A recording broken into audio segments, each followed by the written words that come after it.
really quick. Feel free to grab a seat. I hope everyone got cards to write questions throughout the debates. My name is Brittany. I'm the Elections Commissioner. Everyone in the yellow shirt here that you see is the elections on the Election Commission. So if you have any questions on your card that you got, just find the person in the yellow shirt and they'll gladly hand it to me. So welcome today. We're going to start off by listing the rules for the debates, and let me introduce you to our amazing partner from the Community and Government Relations Office. Thank you. Hi, my name is Kate Klimo. I'm your moderator tonight. I'm also the Assistant Vice Chancellor for Community and Government Relations here on campus. Among many of the things that we do is represent UCI with our local, state, and federal elected officials. So I think that's why I was asked to moderate. I was here on Tuesday to serve in the same role for the candidates running for vice president, and that was fun and informative and interesting. So I'm hoping we're going to have the same kind of exciting event tonight. Let me go over the rules real quick. All of our candidates will begin with an opening statement of 90 seconds. After that, we'll ask a series of questions. They'll have 60 seconds to respond, and if they choose, they'll have 45 seconds for a single rebuttal. And at the end of our period of questioning, they'll have 60 seconds for their closing statement. We'll take a short intermission, 10 minutes, from 8 to 8:10, to give everyone a chance to regroup and rest. We also, as was just mentioned, we're encouraging you, if you have questions during the debate, to write them down on the cards you received, and all these great folks in the yellow shirts will collect them, and we'll try to weave them into the session tonight. The questions that I'll be asking have come from existing officers and students, and some of the questions that were asked on Tuesday. So with that, let's get started, and if I may have our candidates come up to the stage. Oh, all right. That's good. Applauding already. Excellent. So our candidates tonight: Colin Joyce, Tracy Law, Kevin Wang, and Pavan Lohia. Hang on. I only see three. All right, well. All righty, well, we'll get started. We do have a timekeeper, and when you've hit the time period for whatever it is, your opening statement, the question or rebuttal, I will say time. Our timer is ready. All right, we'll get started with the 90-second opening statements, and we'll begin right here. Hello. Hi, guys. I'm Kevin Wong. I'm a computer science student at UCI. I'm a student just like you. I'm not part of ASUCI. I don't know anything about how the student government here works, but I have a plan for UCI. I want to be your next and your last ASUCI president. ASUCI has gone on for too long with a bloated budget, massive budgets, and nothing to show for it. When I am president, I will disband ASUCI and return that money back to the school where it belongs. Thank you. Also, I will break up the banks. Okay, Tracy, 90 seconds. Great. Hi, everyone. My name is Tracy Law. I am incredibly honored to stand here before you all today to announce that I want to serve as your next ASUCI president. I'm currently the commissioner of the 60 by 16 Commission, ASUCI's official voter registration campaign under the Office of the President. During my time serving with ASUCI, I co-ran the first year of the 60 by 16 initiative, established ASUCI's first ever campus debate series, collaborated with the Mental Health Commission to put on the student mental health panels, and led an effort to register over 1,500 students to vote since the start of the school year. In my time outside of ASUCI, I have served as co-president of No Strings Attached, a peer support organization on our campus. I've interned for Wellness, Health, and Counseling Services, and I have been employed at the Office of Equal Opportunity and Diversity for 2 years now, where I have become familiar with issues and policies affecting our campus, such as sexual assault, discrimination, affirmative action, and equal opportunity. I believe that together we can embody the revolutionary power of student action, transparency, and positive change. I am ready and committed to change, and I hope all of you will join me in reforming UCI this election. Thank you. Thank you. Thank you. Pavan, 90 seconds. Good evening, Anteaters and respected members of UCI. My name is Pavan Lohia, and I'm running to be your next ASUCI president because as a lifelong resident of Irvine, a student here at UCI and your undergraduate student health chair, I understand the issues UCI is facing now more than ever before. I have seen the issues that affect students from student health to parking to housing issues, and these are issues that bother students on a day-to-day basis. I have seen this school and community grow from the time I was a child, and now more than ever we need a leader who can address these issues for the student body at large. As president, I want to focus on issues ranging from improving campus life, improving student health, and advocating issues that affect UCI students throughout with practical and achievable solutions. I want to cut the waste ASUCI and its leaders have created over the past few years. I want to stop the wasteful spending of student fees by ASUCI and ensure that AS activities are more transparent to the student body at large. We need a president who speaks for the students and stands for the issues that matter. I want to see UCI grow and prosper as one of the nation's top universities. Over the past few weeks, my campaign has reached out to individuals and organizations that have felt underrepresented in ASUCI and to the school for far too long. I'm here today to represent those voices of those students and individuals and organizations. Thank you. All right, now we move on to our questions. You'll have 60 seconds for each answer, and if you choose, candidates will have 45 seconds for a rebuttal. And we'll cycle through, so all of you will get the chance to get the question first. This time we'll start with Pavan, and the question is, in regards to contemporary U.S. politics, which current U.S. president's campaign does the route of your campaign most resemble? What are the similarities? So Pavan, you have 60 seconds. I would say my campaign has probably gone in line with similar views from Bernie Sanders and Hillary Clinton, or a mix of both. And it's because both of those candidates have reached individuals and organizations that are obviously upset with the current workings of our politics in the nation, through the states, and often have trampled on just the basic rights of every human living in the United States right now. And I think throughout my campaign, I've been able to emphasize what, as students, we need to do to make our voices heard and for our organizations to make the impact that we really need to see here at UCI. Thank you. Tracy. I believe that my campaign most represents, or is similar to the Bernie Sanders campaign, particularly because the Bernie Sanders campaign has exemplified genuinity, it has exemplified honesty, and it has exemplified putting power back into the hands of the people, not for the people who represent the very top. I believe that this is synonymous with the rest of our student body because I believe that the power should be put in the hands of the students, not the administration that overpowers them. But the Bernie Sanders campaign have touched on really important issues such as college affordability. My campaign does the exact same. My campaign focuses on textbook affordability, housing security. The Bernie Sanders campaign also focuses on mental health and the well-being of people in general. He has made a lot of comments about providing health care for everyone in America. My campaign does the same by wanting to reclaim mental health. He also wants to create a better America that's more inclusive and that represents everyone and not put power in the hands of the few. I want to do the same. Thank you. Thank you. And Kevin. Kanye West. That's all. Okay. Next question, and Tracy, we'll start with you. You'll have 60 seconds. What would you change about the structure of ASUCI? One of the things that I noticed when I first interned with the ACCI was the disparity in the events that were provided for students and in the accessibility that ACCI was given to other organizations on campus. When I first came here as an undergrad, as a freshman, I didn't know anything about ACCI. I think that's a problem.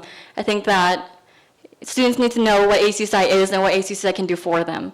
As president, I believe that it's ACCI's responsibility to reach out to students in a way that's more resourceful for students that benefits them all.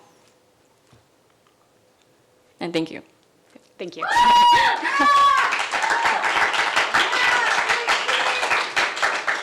Kevin. Sorry, could you repeat the question again? What would you change about the structure of ASUCI? I would seek to drastically minimize the amount of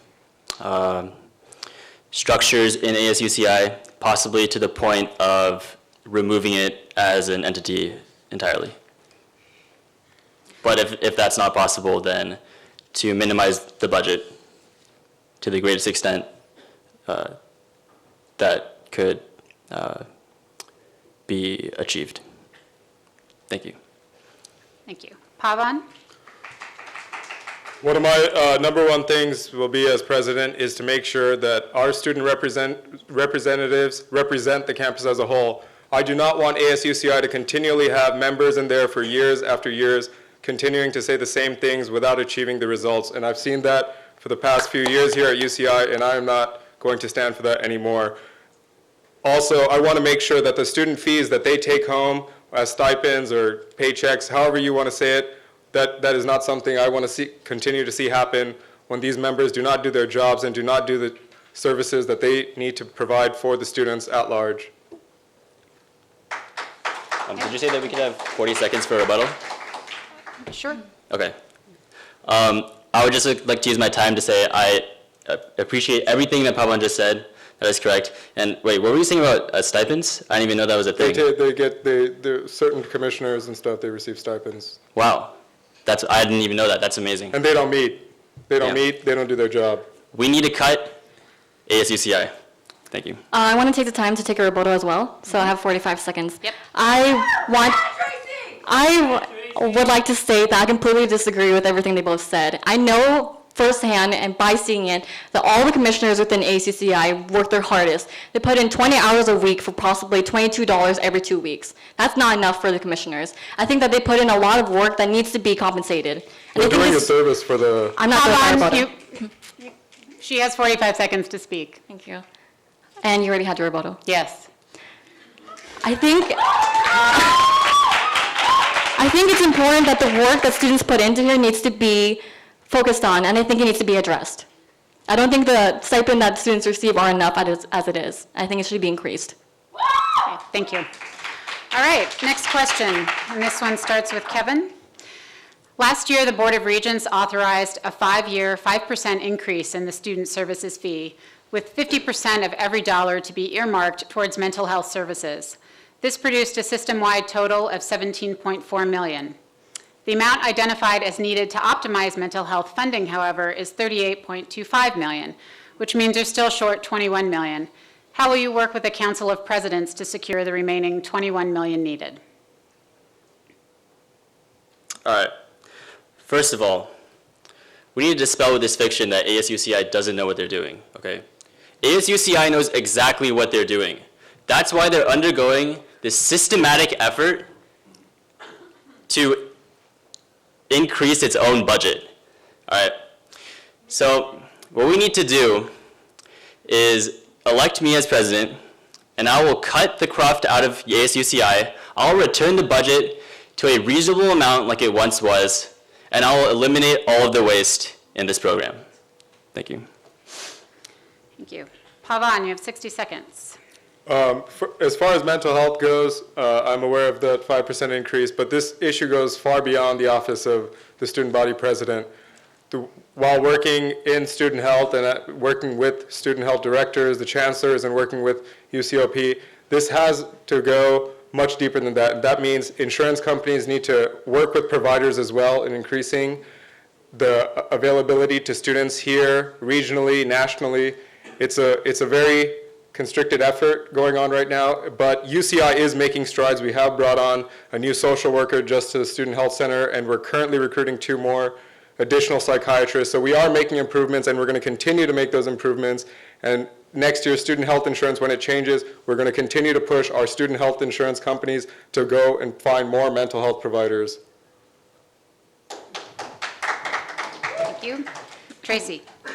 I want to emphasize that the UC system as a whole is facing a mental health crisis. I think that mental health services should be in the hands of students to enact positive change. As far as the 5% increase, I believe that when negotiations were done for this 50% increase. It was originally negotiated that 85% of the student services fee increase would go to mental health services. In the end, the result was that 50% would go to it. The remainder of 50% of the service fee increase has currently been set to be up to the notion of every individual campus. However, if I were to serve on council of presidents, I believe that it's important that we secure 80% of the funding to go toward mental health services. Mental health services is a necessity on our campus. We need to provide students the proper services necessary for us to academically achieve everything that's possible for us on our campus. I have a rebuttal for this. For mental health, it's important that the UC system and students recognize that this is a far bigger issue than just individual students fighting. The school and the state have to pressure the insurance companies that we pay millions of dollars to negotiate with the providers. There's hundreds of providers alone in this own city, and they are not willing to work with the school, with our insurance providers. This has to be addressed by the system, by the school. We cannot just keep talking about a hypothetical plan. We have to put pressure on them. I have a rebuttal. Yes, 45 seconds. I don't think it's a hypothetical plan to call for the addition of more funding toward mental health services on our campus. I, for one, know that there was a proposition proposed in 2014 by David Steinberg. I believe that if we worked with the Steinberg Institute, an institute that is focused on achieving and increasing mental health services throughout the nation, we can secure funding for more mental health services on our campus. I don't think we need to work with insurance companies to make this happen. I think we can work with nonprofit organizations that care just as much, and we do just as much for the rest of our students on campus. I would also like to use my rebuttal. If I were president, I would definitely ask one of these guys about the mental health issue and then listen to them. That's what I would do. Thank you. Okay, Tracy, I'll start with you. We're going to stay on this issue. Regarding the 5-year 5% increase to student services fee, as mentioned, 50% of the revenue will be earmarked to mental health. The other 50% is up to each individual campus to use at their discretion. As president, you will have an ex officio seat on SVAC that makes recommendations for use of the student services fee. So please explain how you would use or direct that other 50%. Should it be marked towards mental health? If not, what other services do you believe need to be funded first? So the SFAC is the Student Funding Advisory Committee. What I would do is I would go for the original plan and ask that 80% of the student services fee increase go to funding mental health services. I'm aware that there are a lot of other issues on our campus that need to be addressed. However, the conversation surrounding our campuses across the nation is on mental health. I think it's important that we focus on one issue before we try to tackle all sorts of issues, before we spread ourselves too thin. I believe that if we increase the funding for our counseling center on our campus, this will serve as the framework for other organizations on our campus, such as the Disability Services Center or such as the Veterans Affairs Center. I think we need to focus on mental health, and I would advocate for the increase toward 80% of student services fee to go to mental health services. If this were not an option, I would go toward my other initiative to collaborate with the Steinberg Institute to also secure funding for the increase of mental health services on our campus. Okay, thank you. Kevin, you have 60 seconds. Well, this is a pretty cool question. It's kind of like, if you had all the money you could have in the world, what would you do with it? I guess for a student government, the fund should go towards things that the student body wants, right? So probably the first thing I would allocate this money to, it's a cheap cost, but it's a very noble one. I would make sure every single toilet on campus is stocked with 2-ply toilet paper rather than the 1-ply that we currently have. Thank you. With the remaining budget, I would seek to lower parking costs for students. I know that's definitely a problem that should not be a problem at this school. And yeah, honestly, I'm pretty sure that would go over budget, so that's it. Pavan?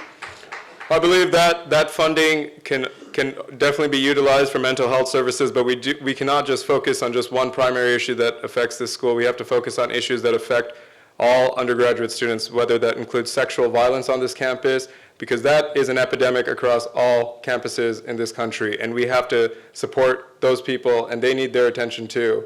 So there are many issues beyond mental health that this funding needs to go to from Can I have a rebuttal? Oh, sorry, go ahead. victims of these crimes, and as well as reducing costs on students that they find overbearing to them and that have not been addressed by the UC system. Thank you. Tracy, rebuttal? Yeah, I want to emphasize that mental health is an issue that affects all students on this campus, not just a few students. I know personally friends of mine who have been victims of sexual assault who have utilized the counseling center to help with their issues. I think it's important to note that, once again, that mental health affects all students on this campus, not just a few, and it's important to focus on one issue and make sure that it is expanded as much as possible and as strong as it can be. Thank you. Any other rebuttals? Okay, moving on. Start with Pavan. What is your stance on UCSA's SAGE proposal? Do you agree or disagree with the decision to go through the UC Office of the President in order to pass this proposal throughout the UC campuses? No, I have always firmly believed that the student body should be represented in all decisions by the university, the president's office. I felt that the president's office has tried to do a good job at involving more and more students into implementing this, but clearly we need to have more student representation. We have to have more students interested in these topics, but that starts with having more students involved within the workings of UCI's student government as well as UCOP in general. Okay, thank you. Kevin? I'm opposed to all unnecessary fees on the student body by principle, so I do not support this. Okay, thank you. Tracy? Okay, from my knowledge, the SAGE proposal was proposed by UCSA because for years the UCSA has had budget insecurity. So the SAGE proposal asked for a $6 increase toward funding UCSA. I agree and understand with the reasoning behind why they need budget security. However, I completely disagree with the decision to bypass each individual student government and go through UCOP in order to secure this increase. I think it's unfair for them to say that students have an opt-out option when students wouldn't even take the time to go out and opt out of $6 a quarter. Students don't have time to do that. It's unfair for UCSA to want to bypass each individual student voice on each individual campus and do this in a way that's honestly shady. Okay, thank you. All right, next question starts with Kevin. What is your stance on the student center referendum? I'm not familiar with that referendum. I don't participate in ASUCI, so I don't feel like I can comment on this matter. Hey, Tracy? In response to this comment, I think that the student center referendum needs to be known by all students on this campus because it affects all of us. It asks for a continuation of over $100 of fees to be allocated to this. I believe that although we need funding for student center, I think it is wrong of them to put this burden on students when this debt towards the student center was supposed to be paid off years ago, or supposed to be done by now. I think the language in the referendum is unclear and it is ambiguous. I think it was unfair the way that this referendum was proposed. They threatened that if this referendum wouldn't get opposed, then all student center events fees would be increased. So it would be more expensive for organizations to be able to host events on Ring Road or throughout, or to even rent spaces in student center. However, I believe that it is important that we keep these services on our campus. All organizations utilize the student center. Despite the way that the student center went around to propose this referendum, I think we all need to do our research. Thank you. Pavan? As far as the referendum goes, it is imperative that we understand the issues that are facing the student center and that the student body is able to understand, but they clearly are not made aware of this. The outreach on this issue has been absent to the student body, and that these fees proposed against the student body, this has to be worked with the administration to bring these fees lower to help alleviate these costs from these organizations, from these individuals, so we can continue to have these options available to all students without being a significant burden upon everybody. I would like to use a rebuttal. Sure. All right, so I just looked it up, and so apparently what it is it's a referendum where students, if we vote yes in this referendum, students will pay $47.50 for basically nothing. It's just for the student center services. So I can't believe this is even in question. This is ridiculous. Of course, I don't support this at all. It's probably not going to pass because it's stupid. Don't vote yes on this referendum, the student center referendum. Don't do it. Okay, thank you. I have a rebuttal to that. Yep. There are 45 critical seconds. organizations and students that utilize the services of this center. It's imperative that we understand the shortcomings that the student center is facing and address them.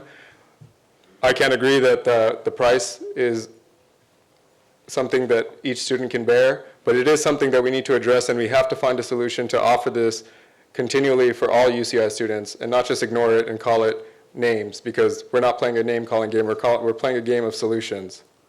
Can I make a rebuttal to that rebuttal? No, you can't. All right. This starts with Tracy.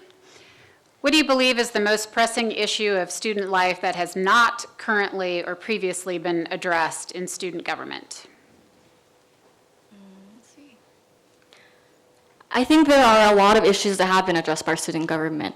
Some of the initiatives that I have put forth on my platform involved college affordability, sexual assault and sexual awareness on our campus, and political engagement. I think one of the strongest aspects of our office this year, the Office of the President, was its ability to go out and get students to be politically engaged. This was one of the efforts that I have set out and strengthened myself as commissioner of 60x16 Commission. I think it's important for students to remain politically engaged on this campus because students need to be aware of the policies that affect them each and every day. Students can't be taken advantage of by policies that they don't have time to look up because of their focus on school. I think that one of the strengths of this office was doing political engagement. And I think that I'm the only candidate on this stage who has addressed the need for political engagement by students on this campus. Thank you. Pavan, you have 60 seconds. As the presidential candidate, I have actually done probably the best job at bringing about the issue of how divided this campus is. It doesn't matter what issue you want to bring up, but the fact that we have the same leaders and the same positions in ASUCI year after year, that does not represent what the students want, what the students believe. We cannot get any results achieved by the same ideas of past leaders and failed ideas. I've been continually working with organizations and individuals to highlight this, and I want them to be able to help me in bringing about a different future in ASUCI. Thank you. Kevin, I'm sorry, could you repeat the question? what do you believe is the most pressing issue of student life that has not currently or previously been addressed in student government?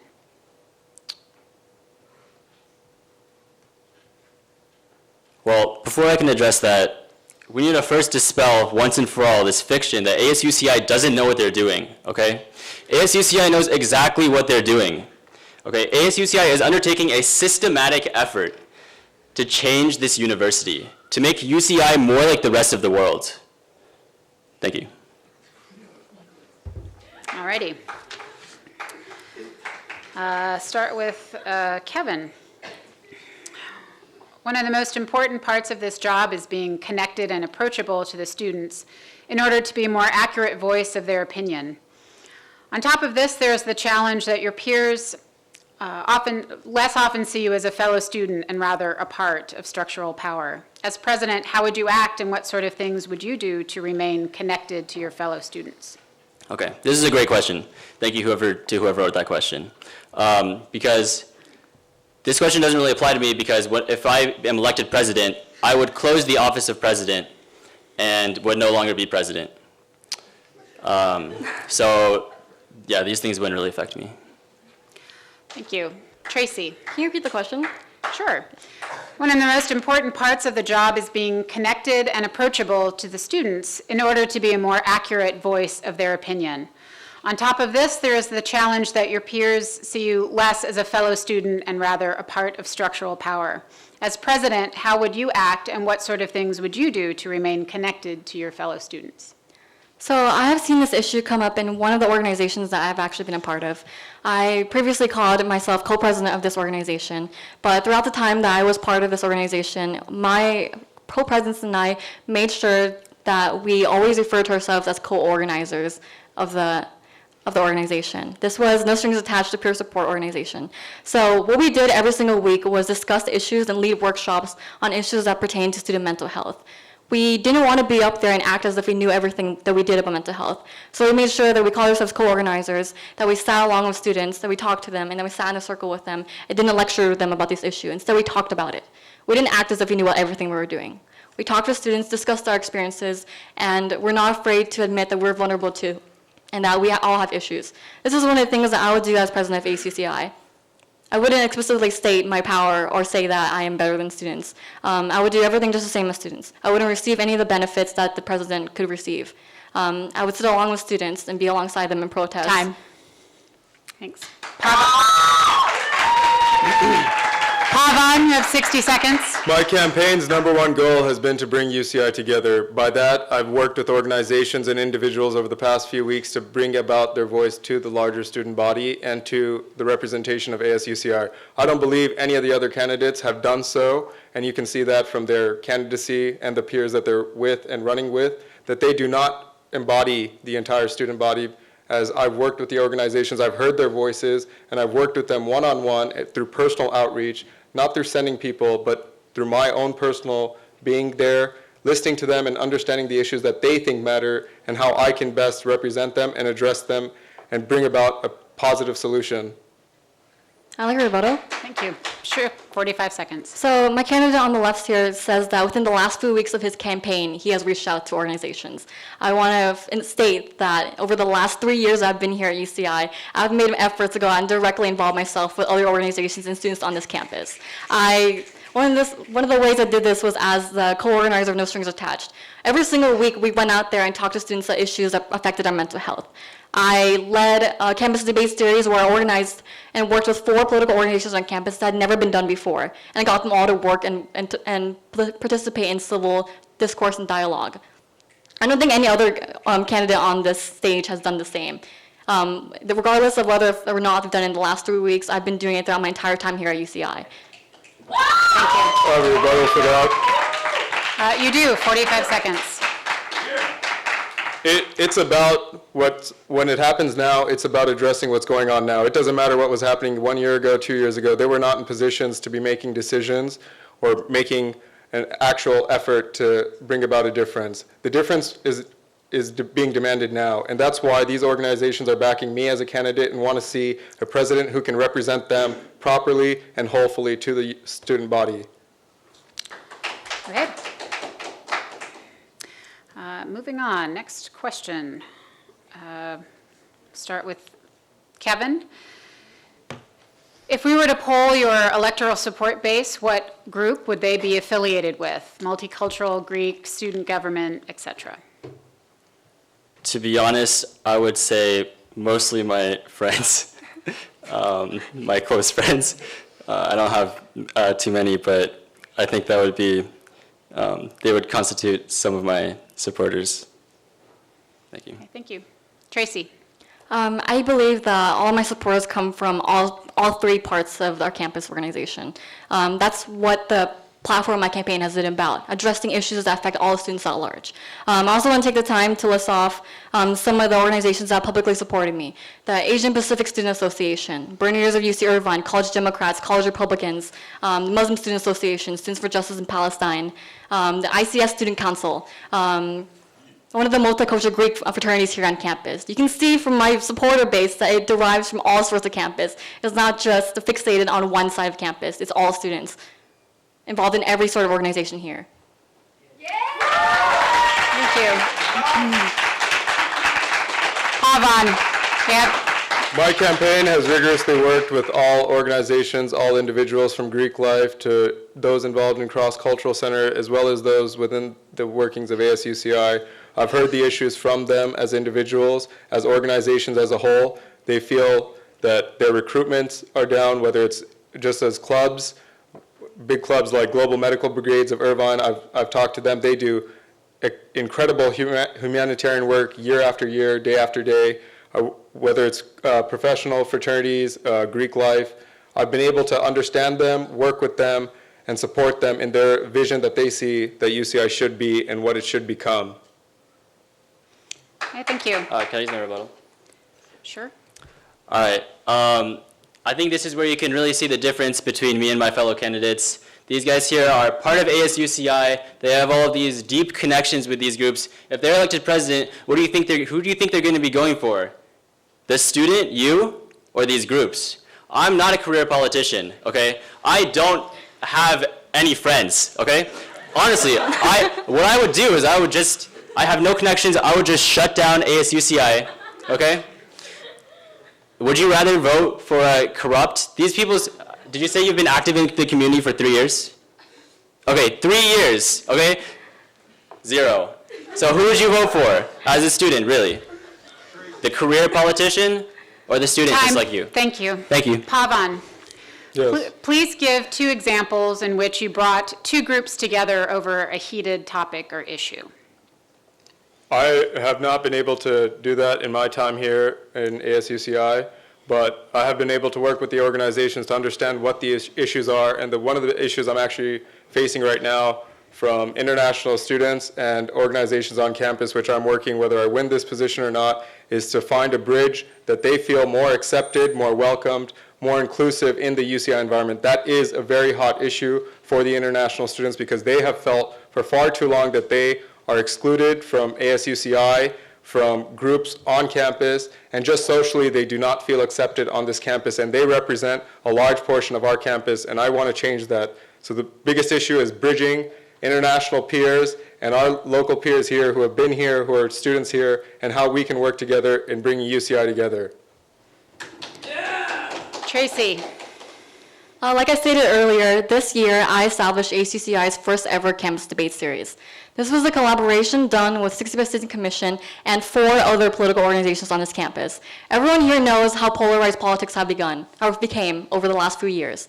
On this stage here, I was able to get Young Americans for Liberty, college Republicans, college Democrats, and Burn Eaters of UC Irvine to come here and debate on topics that are critical to our country and our school. They were able to talk about campus climate. They were able to talk about which presidential candidate they think is best for the U.S. And they were able to talk about gun laws, and a bunch of other different issues in a way that was civil, in a way that helped educate students, not over a heated the social media argument that students tend to be involved in, but they did it here on stage in front of hundreds of other students. thank you. Kevin, All right, this question's a slam dunk. All right, so I do this like every day. So the question I believe was, when do you bring 2 heated groups together with like a peaceful mediation or discussion? So I'm a fan of this video game Dota 2, okay? And all the time I have these teammates who are like flaming each other and trying to bring the team down with their negative attitudes. I'm serious. This is like real. And like, you know, so the best way to win at this game is to have like level-headed teammates so that you can really get out there and win the game, okay? But when the negativity gets in, they'll start flaming each other and, you know, calling each other names and not really even playing the game, you know? And so what I do is I come in and I'll remind everyone that we're all on the same team. You know, we're all working together for a common goal, and you know, negativity really achieves nothing. Hatred and anger will never accomplish a single thing in this world, and really, we win. That's all I have to say. I have a rebuttal. Thank you.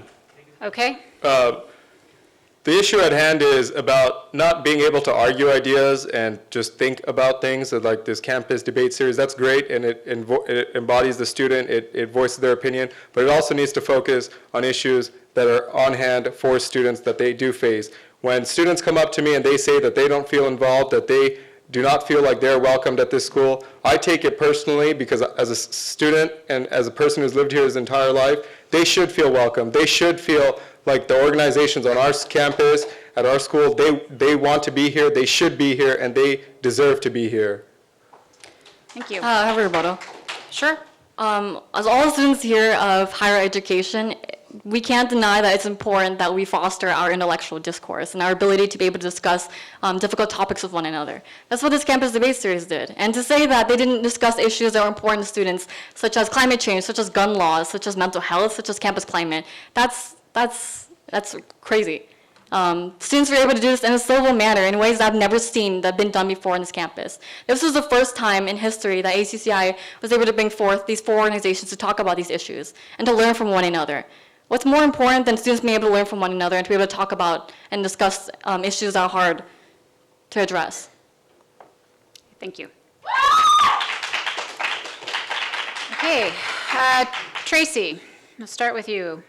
Do you believe ASUCI members should be held accountable for what they say, or should they hold the right to their opinion without consequence? How much value do you place on personal integrity and character?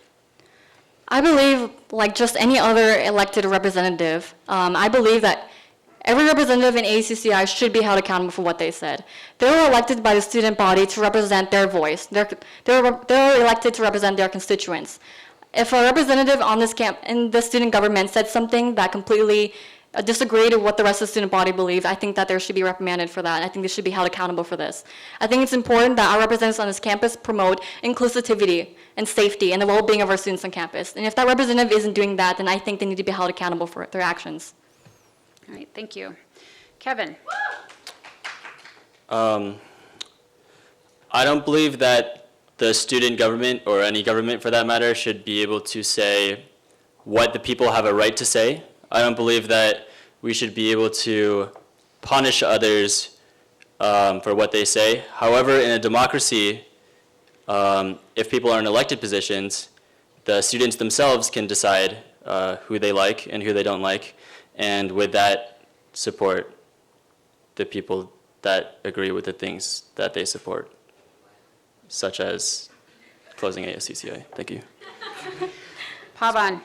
I absolutely do believe that as an elected official, whether here or on the national level, you are embodying the voice of your constituents and the people that you represent, and you should be held to a higher standard of what you say and how you say it. We have to be wary of social barriers, cultural barriers when speaking and addressing the community, the public, and just addressing the concerns on various issues.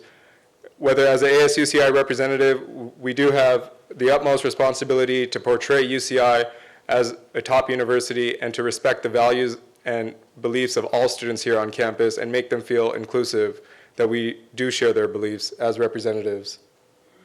Okay, thank you. Kevin, like many universities across the country, UCI has struggled with issues related to political correctness. If you had to choose one or the other, and please do not equivocate, would you defend freedom of expression and intellectual discourse, or do you defend the promotion of diversity and inclusivity? To phrase it another way, should UCI be a school first and a home second, or a home first and a school second? Wow, those two questions don't seem like the same question. But for the first question, I would choose freedom of expression. I don't believe there should be any rules or any laws against anything that anyone says on a campus. That's all. Thank you. Tracy? In response to the first question, of course I believe in individual expression and the ability to be able to express what you believe. However, I think that if you were to express your opinion on a public platform, that the right to express that does not protect you from the consequences of your words and your actions and how it may affect others. As for the second question, as a student here on campus, I am fully aware that UCI is a school first. However, I think that in order to facilitate and to improve academically as much as I can, I need to feel like I can be a home here on campus as well. There's no way that I can prosper academically if I feel unsafe here on campus, or if I feel like I don't belong, or if I feel like I'm not included here on campus. UCI needs to be able to provide both for students. It needs to provide a platform for students to strengthen their abilities to learn and to do what they came to do here. But I also think it's important that UCI provides students necessary resources for them to feel safe and for them to be able to learn and feel safe learning. Time. Pavan? We are a higher education institution that does believe in the freedom of expression, and we should not limit students from doing so. They come here to learn, to open their minds, to express their individuality, their thoughts, their expressions, and as a student body president, or even as a university, we should not limit those ideas within reason. As far as how we are as a university, These students come from all corners of the globe, from the state, from this nation, and we have every right to not only make them feel like this is the university that they should be able to grow as a person, but also feel like this is their home. It's a moving part. They're both moving parts that have to move together. They have to be jointly configured to really give that experience to the student overall. Okay, thank you. Start with Parvan. If you lose in this election, how will you stay involved to advocate on behalf of students? Is that for me? Yes, Oh. sorry. My main mission is to continue to bring UCI together, and I will continually do that whether I win or lose this election. I will continue to work with the organizations that have supported me so far, the individuals that are joining me in campaigning to bring about the issues that are faced to the student body. I want students to feel inclusive in this school and this community. The city appreciates this University of California and this great university, and I want to continue that as the president of the school. Thank you. Kevin, All right, so, I'm sorry, what was the question? One more time. if you lose in this election, how will you stay involved to advocate on behalf of students? All right. If I lose in the election, I will go back to not really participating and not caring what ASUCI does, but I will continue to be sad about the $1.3 million each year that we as students are spending on ASUCI. But that's all I'll do probably. And I'll do my homework and stuff. That's all. Thank you. you. Tracy, If I were to lose in this election, I would simply continue with what I've been doing and advocating for my entire time here that I've been at UC Irvine. I will continue advocating for mental health services through the organizations that I have already been working with. I will continue fostering the political dialogue on our campus by continuing my work with the 4 political organizations that I have already been working with. I will continue addressing the issues of textbook affordability, housing security on our campus. I don't believe you need to be in a position of power to enact change as a student. I believe that every student has the ability to do that themselves, whether it be in a position of power or whether it be simply as a student. That's what I'm going to do if I don't win this election. Okay, thank you.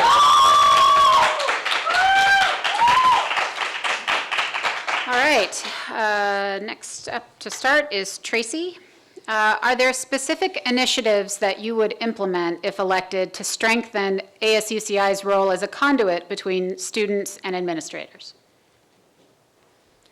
Yes. On my platform, I have set forth 5 initiatives that I want to address on this campus. I think they're all incredibly critical issues that could use administrative support to help provide for a student body. The first one would be textbook affordability. I want to be able to provide affordable textbooks on campus for students, and one of the ways to do this is to work with administration and to work with outside publishers to provide donated books to the system. The second one is housing security. I believe that administration has the power to help students lower costs in university-provided housing and to be able to give students the right information to find affordable housing around UC Irvine. The third one is reclaim mental health. I think with administration support and help, we could be able to provide the necessary funding we need for mental health services by advocating for 80% of students' for services fee to award these services. The fourth one is strengthening our campus climate by focusing on gender and sexuality issues. I think one of the ways this could be done is by working with offices such as CARE, such as the Office of Equal Opportunity and Diversity, such as the Counseling Center, and many other departments on campus to make sure that these issues are addressed. Pavan, I think ASUCI and the administration need to understand certain issues. The first one being that the student body cannot run divided continually year after year. For our campus to see change, for us to believe that we can have change occur, we have to work with the administration to ease racial tensions, to ease discrimination against certain groups on campus, as well as organizations. We also need to work in coordination with the administration to not just focus on mental health, but our own physical health as students also. These are parts that cannot just separate each other by preference. We have to work together to understand the issue as a whole. thank you. Kevin, To answer the question, no. Thank you. okay. Kevin, we'll start with you on this one. How would you prioritize ASUCI in your daily life should you win? Would you be willing to bypass other opportunities for the betterment of the organization? I'm sorry, could you repeat the question one more time? How would you prioritize ASUCI in your daily life should you win as president? Would you be willing to bypass other opportunities for the betterment of the organization? No, I would not be willing to do that, but I would be willing to give up my time for the worserment of the organization. Thank you. Tracy? So I've been involved in ACCI for a while now, and every time I do work in ACCI, it doesn't feel like work. I feel like ACCI has given me the platform to pursue some of the most important things that I find myself passionate about, whether they be mental health, voter participation and engagement, or the political participation of students on this campus. In the past, I have previously given up opportunities to work with the ACCI, but that is not an issue to me. I care about our student government, and I believe in the change our student government can do for our campus. It wouldn't be hard for me to choose this over something else. But apart from that, I have already set aside my schedule well enough to be able to provide as much time as I can to this organization. I think it's important if I want to be able to lead the student government, is to provide as much time as I can to it. And it won't be hard for me, because everything I do in ACCI is something I'm passionate about and something I care about. It won't be hard to choose this over something else that might be considered work. Thank you. Pavan?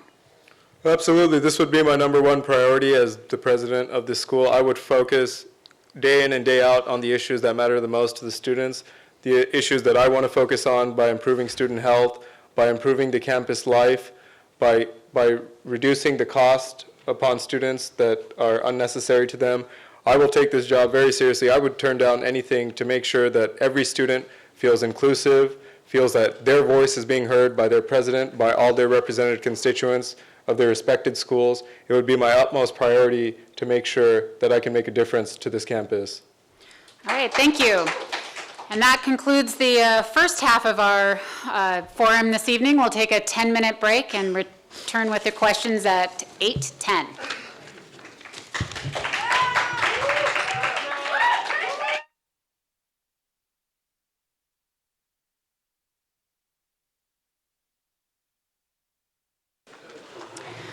For this second half of the questioning period, we're going to feature our current ASUCI president, who has some questions based on his current experience.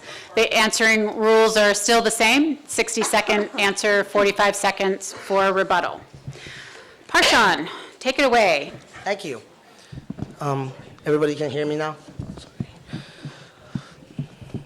Okay.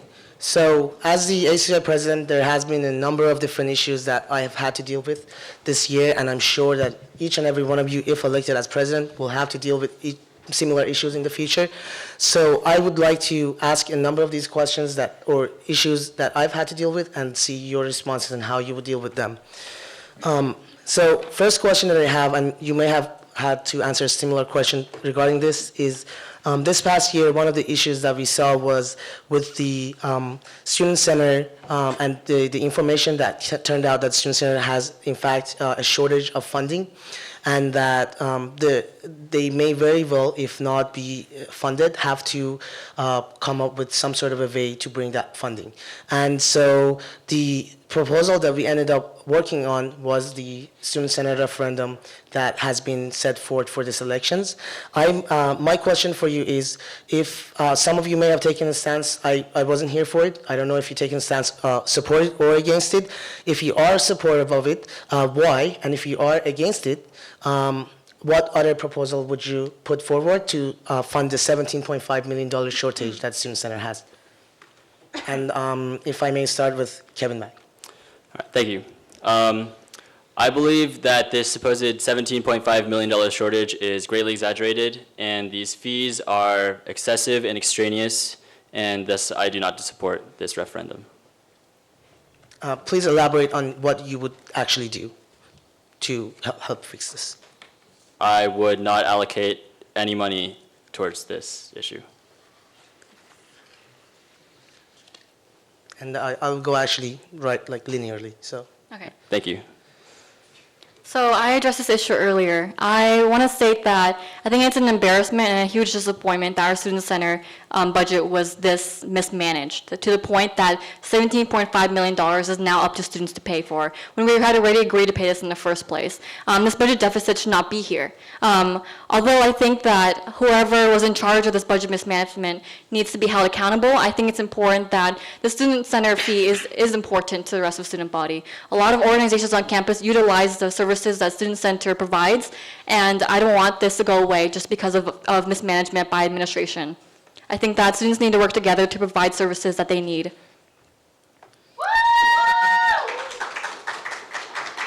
I've seen and overlooked the Student Center referendum, and I agree that there is a significant shortage, but I also disagree with the fact that everything should be placed upon the student body, and the administration should also step in for the budget mismanagement that has occurred, and why it's continually occurred, whether it's mismanagement from the administration or from the people working within. We have to address that issue, as well as increasing the student fee. That's an area where I think the students have to have more of an input, and they need to actually speak about their issues that they think what's a reasonable acceptance in coordination with the administration and the student body as a whole. I have a rebuttal. Okay. Yep, Yeah. 45 seconds. Okay. I want to say that I want to emphasize the importance of student center fee. I heavily disagree with the language that was set forth in order to get this passed. I disagree with the fact that student center threatened students and said that they would have to increase the fees that different organizations would have to pay if they needed to use student center services. I think that administration does have the ability to look for donors to be able to fund the rest of the budget deficit that the student center administration ended up resulting in. However, I think that it is important that students understand why this issue has come forth in the first place. I believe that both administration and students has the ability to make sure that we don't lose the services the student center has been able to give us. I have a rebuttal to that. Yes, 45 seconds. I do not believe that we can continually backtrack on what we want to put on students and what we don't want to put on students. We cannot continually talk about we want to increase this type of fee on students, but ask for private donors on the back end. We have to stand united and actually figure out a legitimate solution to this issue, rather than we can get some donors, we can have this. We have issues with donors at this school. We've rejected donors in the past, and we do not have a clear consensus on who we should accept money from. Thank you. All right. So, second question. This past year, one of the issues that have come forward to my desk has been the potential outsourcing of the bookstore at UC Irvine. And this is going to start with Tracy. My question is, how would you, and what's your position on the outsourcing or potential outsourcing of the bookstore? I think that the potential outsourcing of the bookstore would impose negative effects on the rest of the student body.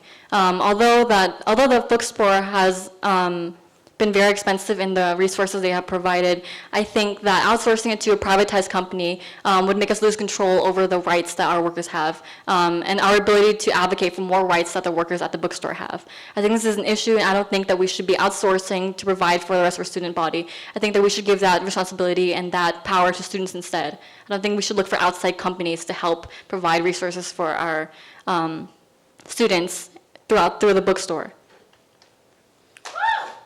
I believe that the bookstore should remain a part of UCI, and that the students and the administration should be able to have a decision say in that. I don't believe we should continually make a public university more and more private. We don't need to look for outside donors, yet we need to find an actual solution to get continual funding, legitimate funding, and sustainable funding for all programs at this school. And it starts with the bookstore, which affects all students. Many students work there. It's the most utilized place for all students, and we cannot let somebody else come over and take and put their say in our public university. Can you clarify what's meant by outsourcing? So outsourcing basically means that we are not insourced anymore, and that there is outside organizations that will be running the bookstore. Oh, so instead of students working, it would be non-students working? No, simply it means the leadership of the organization will change from being run by the university to a outside organization or corporation. Okay, well, that seems pointless to me. I would have to look into it more, but at face value, that seems like there is no benefit to be gained from that. Is there? Sorry, are there any benefits? I'm not answering questions here. my Okay, friend. yeah. That sounds stupid. Thank you. Okay, so the next question will start with Pawan and then Kevin Wang. Please elaborate on your plan to reach the goal of the ACCI 60 by 16 initiative, which is a 3-year campaign started by previous president, Reza Zamarodian. I've seen the works of the 60 by 16 campaign, and I believe to continually not fund that effort, but to continually get students more involved, that is a definite grassroots movement. We have to engage students to care about the political movements, whether it's on our campus, nationally, or at the statewide level. I have seen, as throughout my campaign and throughout my time here at UCI, that students are not involved, they're not informed. And for this to be successful as a campaign, for these students to be and have their voice heard, you have to reach out to individuals and organizations alike, make them understand that their voice does matter and the effect it can have throughout the entire school, the nation, and this country as a whole. My turn? Thank you. So just to clarify, for those of you who don't know, the 60 by 60 initiative is the initiative to get 60% of students on college campuses voter registered by 2016. So while I do believe this is a noble effort, I don't really believe that it's the place of the student government to be heading this. I believe that it should be done by other organizations, such as not student government. I had something else, but I forgot what I was going to say. So actually, maybe I can think of it by the end of the 60 seconds. Sorry.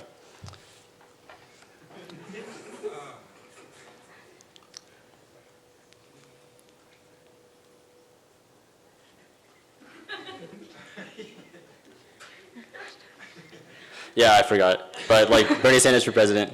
Thank you.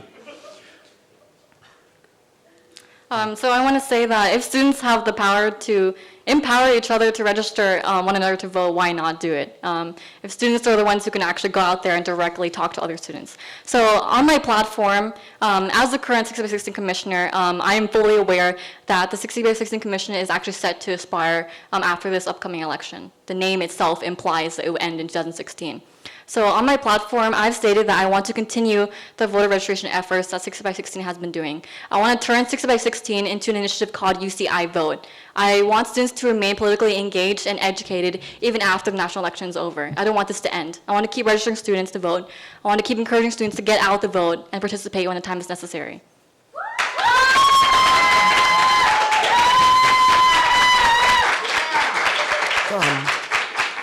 This one will start with Kevin Wang. Please elaborate on your position on the Black Student Union's demand to abolish the police on our campus. I have not heard about that demand. I don't really like the police that much either. But I mean, they serve some use, like preventing violence and stuff. I guess I'd compromise with them on this issue. Maybe if we could remove all of the bike ticket police from campus, but keep the remaining police, that would be a suitable compromise to me. Thank you. Okay, I want to state that throughout this whole dialogue about the BCU petition to abolish the police department, there has been an extremely critical dialogue that has been missing out of this conversation. The point being is that how can students on this campus feel so unsafe that they want to completely abolish the police department on this campus? It's not a matter of whether or not we support this in the first place. It's the fact that students feel this unsafe and this uncomfortable on campus that they need to ask for the end of a whole department in the first place. This shows that police department is not doing what they're supposed to do to care for the well-being of students. They're not caring for the safety of students. Instead, a whole organization of students feels that they're not benefited by the police department. I think that serious reform needs to be implemented within the police department. I think that's an issue we need to address first, why students felt so unsafe that this petition had to be brought about before we can go about to saying, yeah, let's do it, or no, we shouldn't do it. I think we need to understand why this came out in the first place.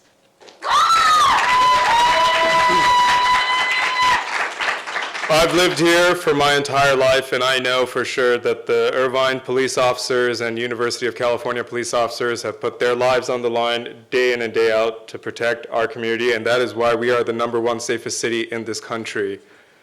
More so to their demands, it's important to understand their demands, but it's also it's important to understand where this problem stems from. The police are simply acting upon laws and rules forced upon them by our leaders, whether it's in the state or whether it's federally, and we need to address that as well. There is reform that needs to happen in police departments across this country, but we also need to understand this is also where lawmakers, policymakers, lobbyists need to step in and make sure the voices of those that they represent are heard and change for a better future for this school. I have a rebuttal. Yes, 45 seconds. I don't think that we can justify what the police department has done within the last few years as simply being the law.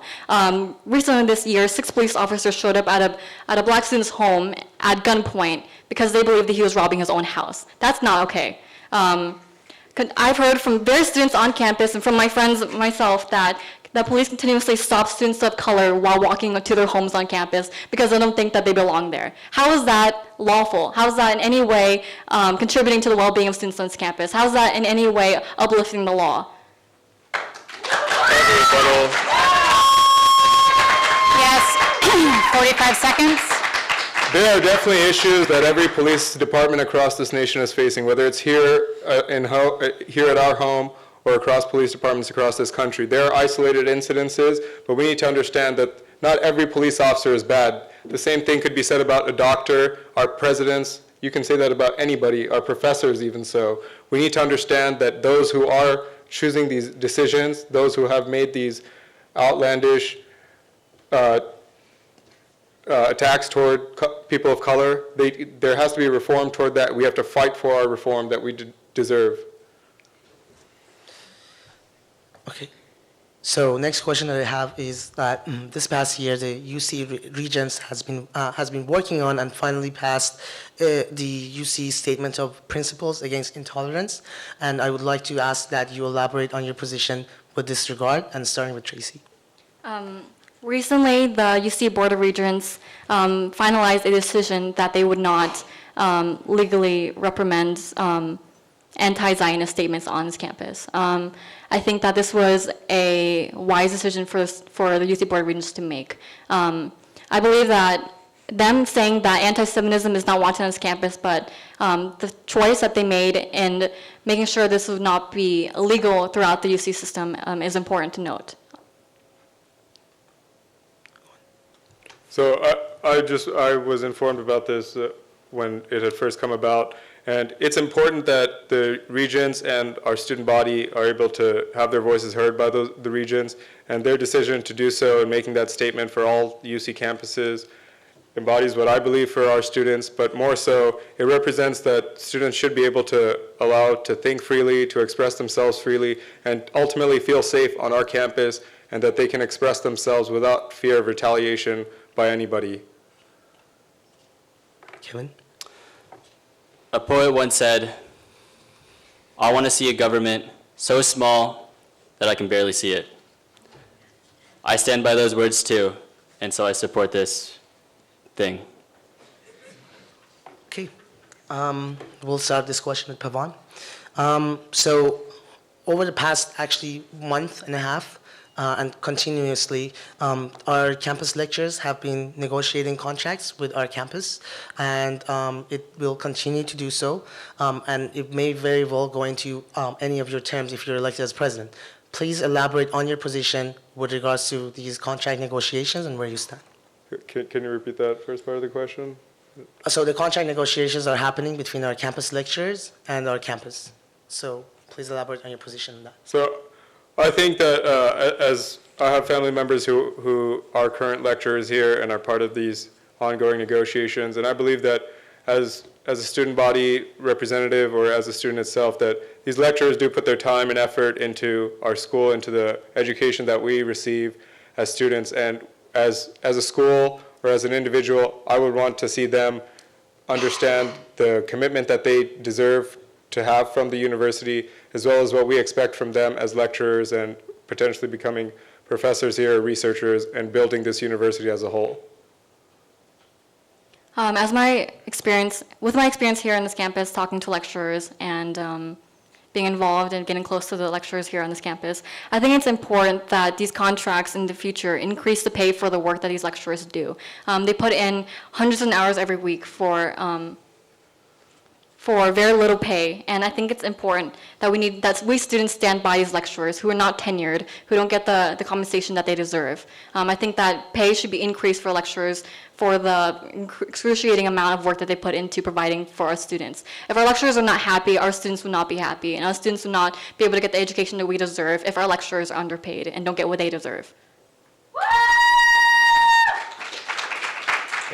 All right, again, I feel like this is out of the scope of what a student government should be doing with your tuition money and nope, that's it, your tuition money. So I believe that ASUCI should not muddle its hands in this issue. I'm sure it's a very complex issue, it's very nuanced, and we should leave it to the lecturers and the school. Thank you. So this, excuse me, this question will go for Kevin. One of the presidential platforms this past year has been to establish a new counseling center on our campus to expand the services that the counseling center offers. And the avenue that was taken this past year was to try to attempt to run a referendum within the school to pass this building and to have the students pay for it. However, the Legislative Council and the student body decided not to have this referendum be put forward on the elections this year, which effectively means that the building will not be built. My question for you is, there is a high demand for a new counseling center to be built on our campus. Knowing the information that was just presented, what would be your avenue of advocacy to build that and to finalize building that building? I would not do any work towards this front. Thank you. And we'll start with Tracy, sorry. So when the referendum was being proposed to the Legislative Council in ASUCI, I was one of the voices that took the stand and advocated that we vote no on this issue. One of the important reasons why I advocated to vote no on this issue was because I believe that mental health services is a necessity. It's not something that is leisurely. I don't believe that the paying for this building should be up to students. I think administration has the power to find outside donors and organizations, nonprofit organizations that are willing to provide this funding for students. Mental health on this campus is a necessity. As president, I believe that I want to continue working with administration to secure funding for this building. I believe that we can work with the existing mental health groups on this campus to also secure funding for that building. I know firsthand that the Mental Health Commission has been able to secure funding for the mental health conference and has been able to raise thousands of dollars for the conference this year. I don't believe that this is an issue that is not achievable. I believe it is completely achievable. And I think that would be one of the things that I would do next year to advocate for the building of the new counseling center.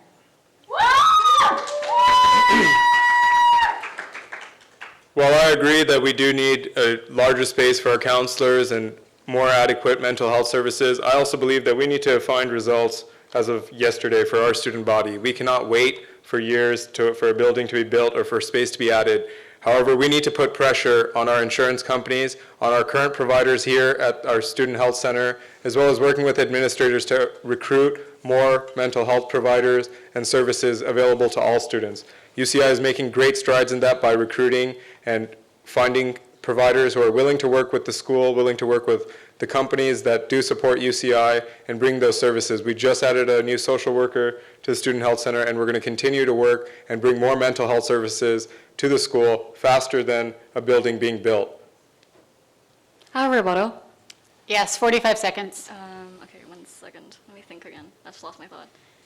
It's okay, I do that all the time. I know, I feel you.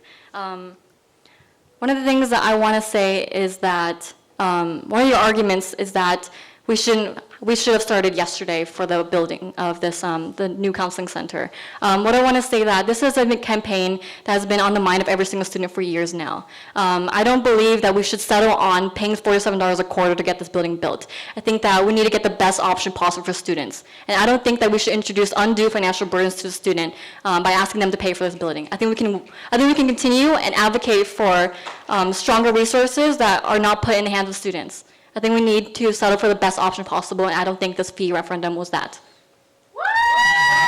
Another rebuttal. Yes, 45 seconds. I'm not saying that this issue should be handled by the student, that we should face the cost. I believe that the hundreds of millions of dollars that each student pays here for their health insurance, those providers should no longer go unanswered to the student body and to the students that they represent. They need to work with the providers and not give in to their demands of $100 of an hour of pay. And we need to be able to bring these people here on our campus to give those services, and that's exactly what UCI and the student health is doing right now. Thank you. This question will start with Tracy Law. So this past year, one of the achievements of ACCI in collaboration with the Association of Gamers, as well as a number of different individuals, has been the establishment of the esports program. What is your plan and what is your position on the esports program and your plan for the future of it? As a candidate running for ACCI, I have received an official endorsement from the Association of Gamers. I met with them a few weeks ago and talked about my plans to strengthen the esports program. I fully endorse the esports program, and I believe that we do great and make great strides for our school. We are the first UCI campus that will launch the esports initiative on our campus. I think it's important to continue that and to strengthen that over the years. I know that this first year would be a look into what it could possibly be. But I think that working with Association of Gamers, we could establish a seat within ACCI and the Association of Gamers to make sure that ACCI would be able to help them out as much as possible, whether it be through publicizing, or whether it be through collaborating on making events, or working with administration to make sure that good students are recruited for this esports program, students who would be able to focus on this solely. And I want esports to be taken seriously throughout the college system in our country.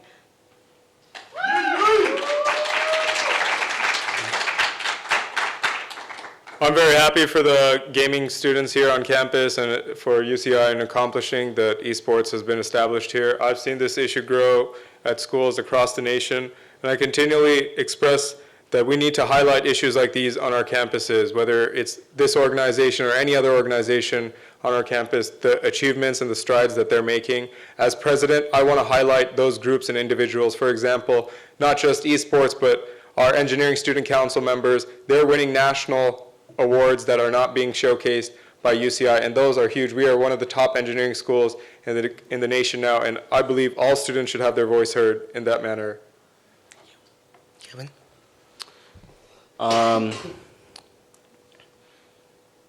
Well, I hate League of Legends. Alright, but I respect all of the League of Legends players here at UCI. I can't do it. I hate League of Legends. I wish that we had Dota 2 here at UCI.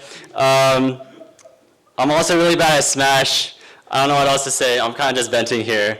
I wish I was good, but I tried to wave shine, and I just ended up air dodging off the stage. But that's okay. Esports is great. To elaborate on my thoughts on this issue, I support the esports initiative at UCI. Thank you. Have a rebuttal? Yes, 45 seconds. I want to emphasize that the focus of this question was on esports program and the Association of Gamers and what the Office of the President would do for the esports program once it launches in the fall. I know that the Office of the President has made great strides to help out the esports program, whether it be advocating that Zodstone turns into an esports arena, and I know that this was not easy to achieve. I know that without this support from the Office of the President, that the esports program may not continue the way it has been doing. And I believe that it's extremely important that the next president puts as much support as they can into this program. A rebuttal. Yep.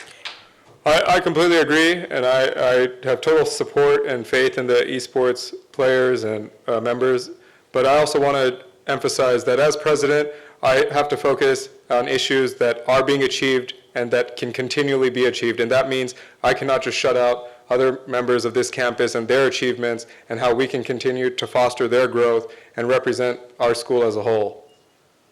I would also like to rebuttal. Okay. I would just like to have a rebuttal to myself from what I said earlier. Just because I don't like League of Legends doesn't mean that you shouldn't vote for me. Yeah, that's really all I wanted to say. So you guys should vote for me. Thank you. Thank you. I'm sorry I'm losing my voice, but next question would be for Pavan. And this is a little bit of a long question, so bear with me. Nearly 3 weeks ago, we had one of our legislative council members be involved with a controversy in which there was a post made by this council member on the social media that was deemed disrespectful to a community, to our Muslim community on our campus, and it offended a number of individuals and many students who showed up on our legislative council. Now, as you may be aware, there is currently a, a process for recall elections going for this council member. However, I would like to ask each and every one of you as individuals that if you were to be having this position at your hand as the president, what would you personally do and how would you respond to this issue? I was personally outraged to learn of the comments and the representation of any member of ASUCI to speak that way against any religious organization or any individual on this campus. As a president, had I come across this issue, I would have definitely condemned the actions of that individual or that organization, had it been. But ultimately, we also need to understand as students that we have to stand up against this type of behavior. We cannot allow this type of intolerance against any religion, any organization, any person on this campus. We have to be open to all members of this community because we are a school as a whole. We cannot rule the school, divide and conquer. It doesn't work. We have to make sure everyone is heard and students have to be involved and understand their members who represent them to ASUCI and to the administration to prevent this from happening again and again. Thank you, and we'll go with Kevin. Okay, well, I hope I've made my position clear in that if I were elected ASUCI president, there would be no more office of the president. There would be no more disputes and bureaucracies and politics like this going on, because there would be a very much smaller ASUCI, and I would not have to deal with this issue. Thank you. So as student leaders on this campus, I don't think that we have the ability to tell other student leaders what to say. However, I think it is important that students on this campus feel safe. What message does it send when an elected representative on our student government who is supposed to be out there to represent the student body and to advocate for the well-being of students make these kind of comments? Whether it be publicly or privately, that student has the duty to represent its constituents, and those constituents are the rest of the students on this campus. As president, I would recommend the actions of this student, and I would make sure that he was held accountable for what he said. When this event took place 3 weeks ago, I made a public comment and condemned him for his actions and said this intolerance would not be accepted within our student government.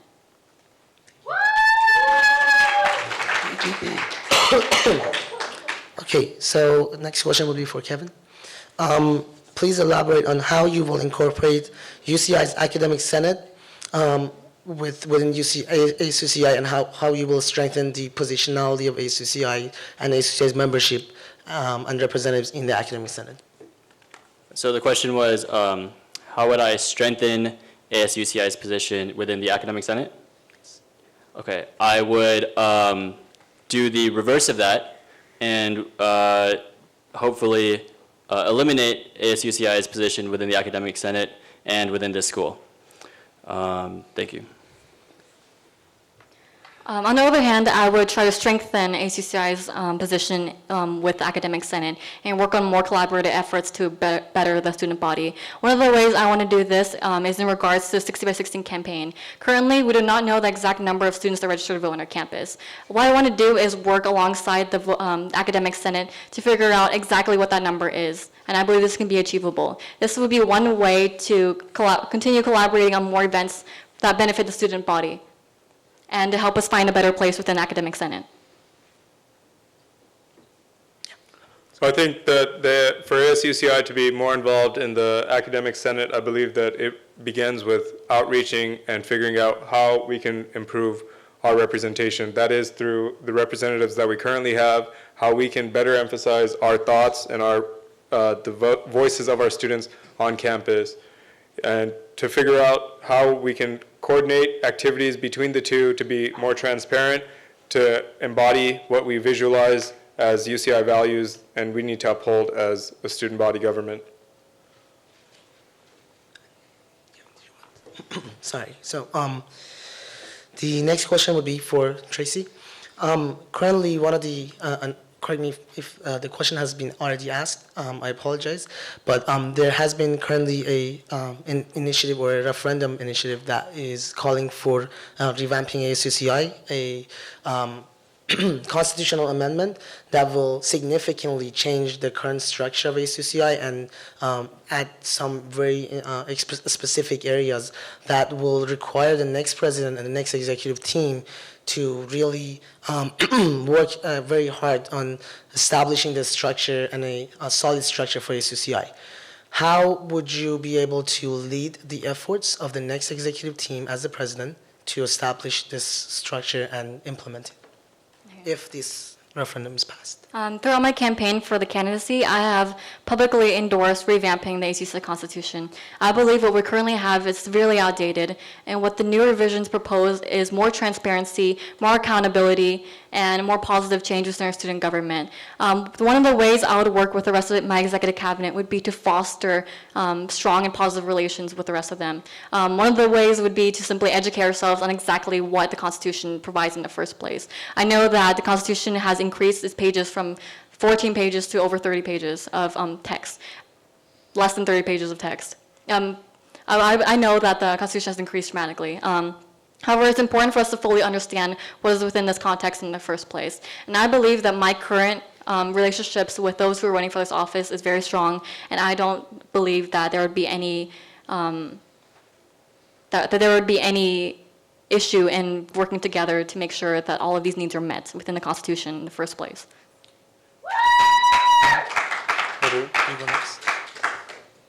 My ultimate goal has been to change the inner workings of ASUCI. I believe that ASUCI has constantly failed in its leadership positions year after year because of our complacency within the organization. I support the new constitution because it allows transparency to students. It allows difference of ideas to go throughout the system, which we desperately need more than ever in ASUCI. We cannot have the same complacent ideas running our student government because that does not embody what the student body wants and what it deserves anymore. All right, so this is literally what I've been talking about. So to reform the ASUCI structure, I would go through the budget page by page, and I'm not part of ASUCI. I have no connections to anyone. I would feel no pain or sadness at cutting off an entire branch of ASUCI.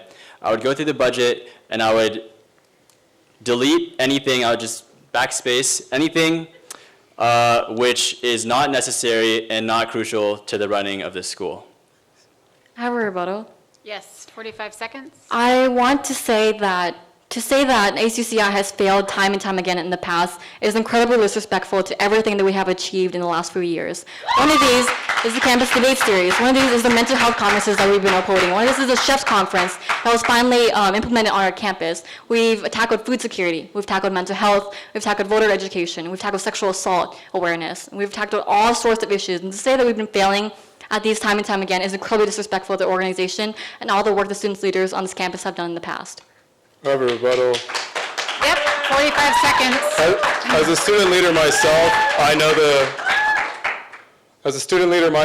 know the shortcomings and the failings of leaderships within ASUCI. I want to change that. We have to address that for progress. We need change. We do not bring change with the same complacent ideas. Okay.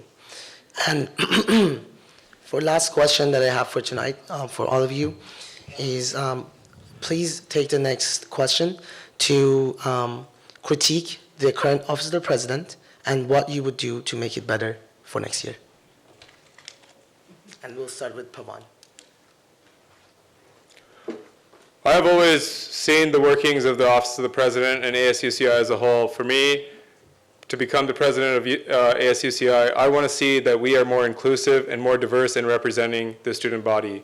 I think that ASUCI has neglected certain parts of our campus, whether it be transfer students like myself or first-year students. They do not feel welcome into the student government or getting involved, and I want to change that. I believe that every student on this campus should have a voice, whether they're from a Greek organization, cross-cultural organization, or just a student that just wants to feel that their voice is heard. As president, I want to increase involvement within the Office of the President and all branches of ASUCI, because I believe that every student, every organization has to have their voice heard. I would decrease activity in the Office of the President and every branch of ASUCI because it's a waste of money. A wise poet once said, "Life can be a challenge. Life can seem impossible, but it's never easy when there's so much on the line." We have a lot on the line, people. Thank you. So I've been in the Office of the President for the past 2 years now, and I've seen a lot of great that they can achieve and all the wrongs that they'll constantly achieve. I believe the Office of the President has done a great job in outreaching to many different organizations on this campus and making sure that a lot of services are provided to students. However, I have seen that it does take a while for the current office to get things done. I believe as the next president, my tenacity in getting things done will make sure that the efforts we want to achieve are done first. I also think that the Office of President has done a great job in outreach to different organizations, like I said earlier.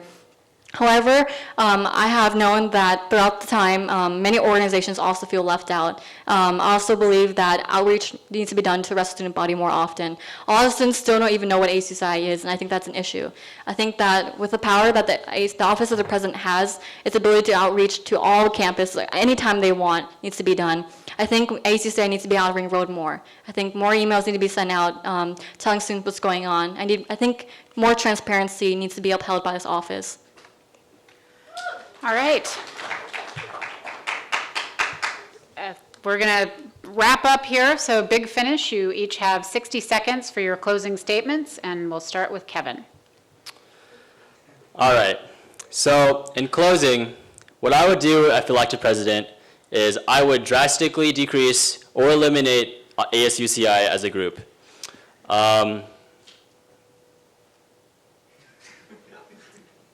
You know what, let's dispel with this notion once and for all that ASUCI doesn't know what they're doing, okay? ASUCI knows exactly what they're doing, okay? ASUCI is undergoing a systematic effort to increase its budget, all right, to get more money from the people, from the students of from the students of UCI. And that's why we need to elect someone to president who's not an insider, who's a student just like you, and who will curb this madness once and for all. Thank you. Okay, thank you. Tracy. I think it is very clear to all of us today that there are still many issues on our campus that need to be addressed and that need to be solved. I'm running to serve as your next ASUCI president because I want to be proactive in addressing all of these issues, and I want to set forth innovative ideas to make sure all of this gets done. With my platform, my dedication, and my passion in getting things done, I know that you can trust me to get all these plans enacted with the best option possible for students. With the support of my slate, my colleagues, and all of you here in the audience, I will make the campus better for students on this campus. I am committed to change in this election, and I hope you are too. Thank you.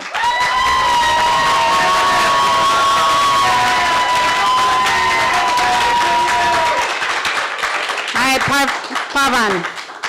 My mission as president is to bring UCI together through outreach and advocacy for any and all individuals on this campus. As president, I will work rigorously to improve the student health, both physically and mentally, work with campus organizations and individuals to increase campus involvement, and ultimately put the student back in student government. We need change we can see and we can believe as students. I will create pathways that allow ASUCI to be more diverse and inclusive of all students on this campus. Join me in bringing UCI together and bringing new leadership to ASUCI. Thank you.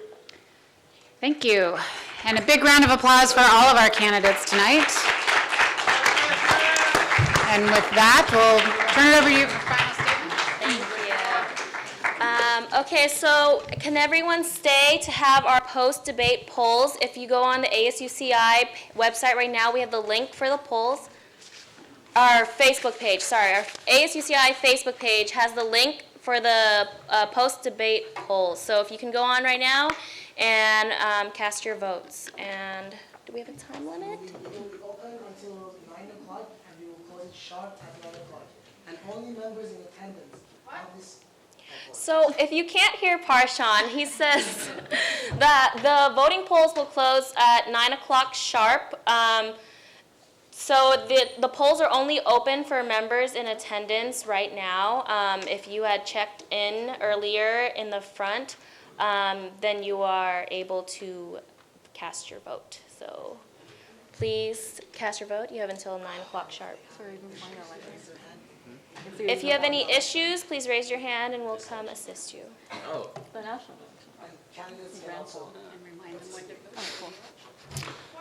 Yes. Good debate. So hope while your you all are ideas go voting, somewhere. I'd like to have a reminder that next week, week 3, is elections. We will have 2 voting locations, one in the Student Center Terrace and one in the BioSci area. We'll have laptops there for you to vote on, so please come out and vote.